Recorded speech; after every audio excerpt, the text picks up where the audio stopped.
ইসলাম আসলেন। রাসূল ইসলাম প্রায় এভাবে বলতেন যে আনা দাওয়াতু আবি ইব্রাহিম, আমি আমার পিতা ইব্রাহিমের দোয়ার ফসল। তিনি দোয়া করেছিলেন মক্কার ধুধু প্রান্তরে যে আল্লাহ এই জনপদে একজন নবী দিও। ওনার দোয়ার 2000 বছর পরে আল্লাহ তাআলা এই দোয়া কবুল করেছেন। আমরা তো তাহাজ্জুদের সময় দোয়া করে এরপরের দিন হুজুরের কাছে মাসালার জন্য যাই, হুজুর দোয়া তো কবুল হয় না, এত দোয়া করলাম আল্লাহ তো শোনে নাই। 1 মাস দোয়া করে অস্থির হয়ে যায়। এরপর অনেকে বলে হুজুর কাবার গিলাফটা ধরে দোয়া করেছে, কই কিছু তো পাইলাম না। দেখেন সাইয়েদনা ইব্রাহিম আলাইহিস সালাম দোয়া করেছিলেন সেই কবে, তার 2000 বছর পরে আল্লাহ তাআলা এই দোয়াটা কবুল করেছেন। তো দোয়া যদি কবুল না হয় অস্থির হওয়া যাবে? আওয়াজ করে বলেন, অস্থির হবেন আপনারা? না, অস্থির হওয়া যাবে না, ভরসা রাখুন আল্লাহর উপর।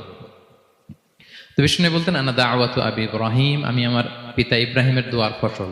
আবার বলতেন বিশারাতু আখি ঈসা, আমি আমার ভাই ঈসার